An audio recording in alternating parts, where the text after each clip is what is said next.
నమస్తే మిత్రులారా, నేను జర్నలిస్ట్ రమేష్. భారతదేశంలో 29 రాష్ట్రాలు ఉన్నాయి. ఆ 29 రాష్ట్రాల్లో 29 ముఖ్యమంత్రులు ఉన్నారు. ఆ ముఖ్యమంత్రులు ఏ నాడు కూడా ఏ రోజు కూడా ప్రతిపక్షాన్ని చూసి భయపడలేదు. మనం చూస్తూ ఉన్నాం. అక్కడ దాకేందుకు మనం పక్క రాష్ట్రంలోనే చూస్తూ ఉన్నాం. ఒక పార్టీ అధికారంలోకి వస్తే ప్రతిపక్షం పార్టీ ఎన్ని అరాచకాలు చేసిందో వాటిని అన్నింటినీ గుర్తుపెట్టుకొని వాళ్ళు ఏ విధమైన కుట్రాపూరిత రాజకీయాలు వాళ్ళ మీద చేస్తారో మనం చూసాం. అధికార పార్టీ ఈ ప్రతిపక్షం పార్టీ వారిపైన దాడి చేసుడు, కొట్లాట, జైలు పాలు, కేసులు అనుకుంటూ నానా రకాలుగా వేధిస్తూ ఉంటారు. కానీ ఫస్ట్ టైం తెలంగాణ రాష్ట్రంలో మార్పు పేరుతోటి అధికారంలోకి వచ్చిన కాంగ్రెస్ పార్టీ ముఖ్యమంత్రిగా ఎన్నికైన రేవంత్ రెడ్డికి ఫస్ట్ టైం బీఆర్ఎస్ అంటే ప్రతిపక్ష పార్టీని చూసి వెన్నులో వణికి పుట్టింది.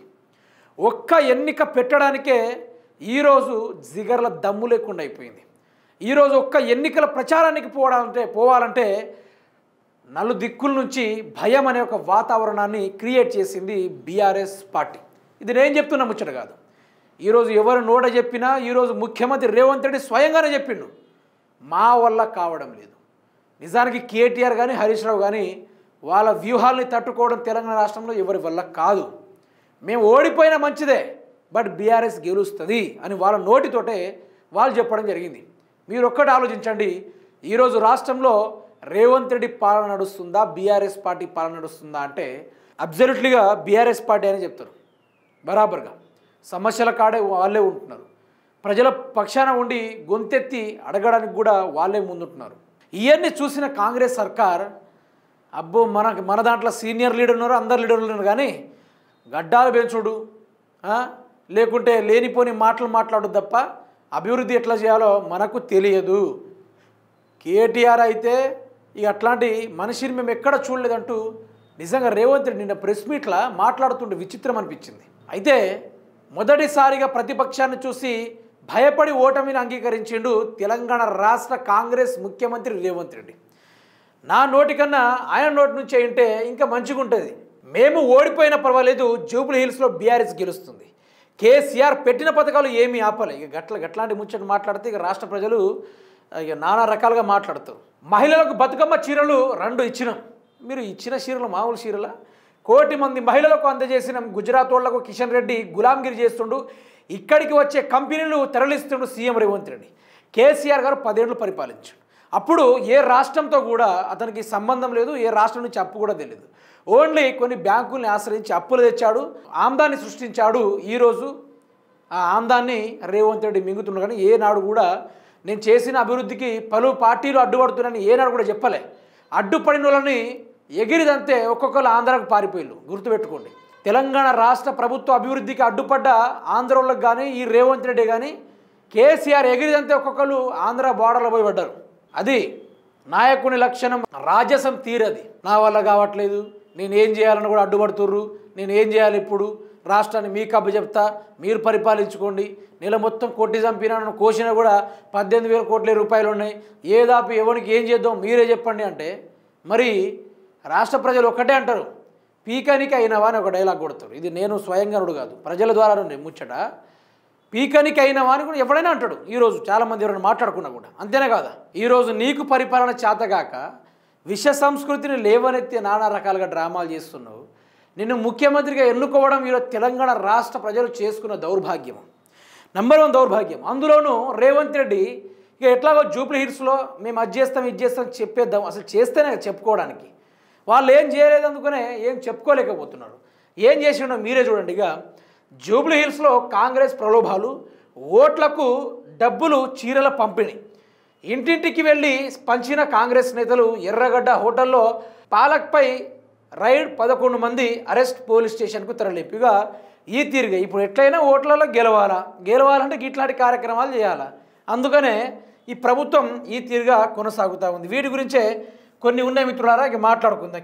కేటీఆర్ గారు, హరీష్ రావు గారు మాట్లాడతారు వీటిపైనే. చూడండి, జూబ్లీ హిల్స్ దెబ్బకు రేవంత్ రెడ్డి కుర్చీ ఊడాలి, అది తథ్యము. ఎందుకంటే అధిష్టానం ఊడగొట్టకుంటే ప్రజలే ఊడగొడతారు ఆయన పదవిని.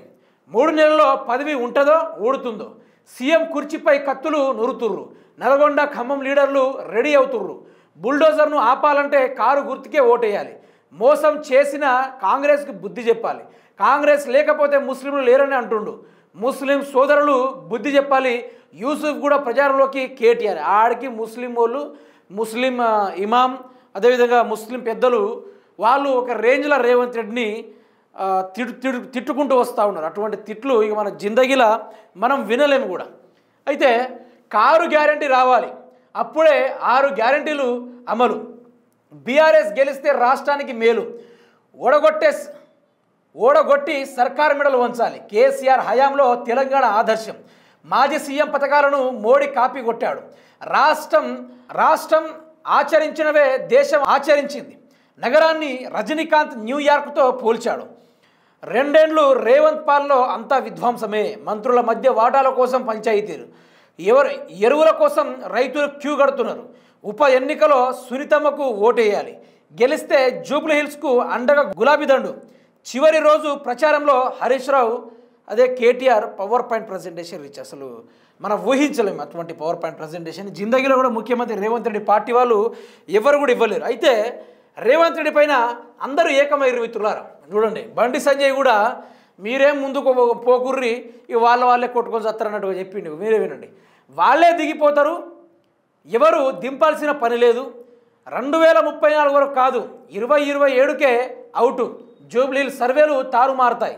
ఈ ఉప ఎన్నికలో బీజేపీదే విజయం. నాకు నవ్వొచ్చింది మిత్రులారు, బీజేపీదే విజయం అట. ఈ ఉప ఎన్నికల్లో బీజేపీదే విజయం అంటే బండి సంజయ్ గారిని నిజంగా నాకు అనిపిస్తూ ఉంటుంది. ఆయన ఒక ప్రచారంలో నిన్నగాక మొన్న ఒక ప్రచారంలో ఇక ఆయన మతాల పరంగా లొల్లు పెట్టాలంటే ఆయన తర్వాతనే కానీ మొలదారం కట్టుకున్న వాళ్ళమే మనకి ఇంత ఉంటే మొలదారం లేని వాళ్ళతో ఎంత ఉంటుంది అనుకుంటా మాట్లాడుతూ ఉండు బండి సంజయ్. ఈయన మొహానికి ఈయన మాటలకి వీళ్ళ పార్టీకి బుద్ధునోడు ఎవడైనా కూడా వీళ్ళకి ఓటేయడు. బుద్ధునోడు కూడా వీళ్ళకి అసలే ఓటేయడు. సరే వీళ్ళకి ఓటేద్దాం అనుకోండి, వీళ్ళు అభివృద్ధి చేసింది ఏమైనా ఉందా అంటే ఏమీ లేదు. డొల్ల గుండు సున్నా, గాడిద గుడ్డు కన్నా గుండు సున్నా. రాష్ట్ర అభివృద్ధికి కేంద్రం సహకారం అవసరం.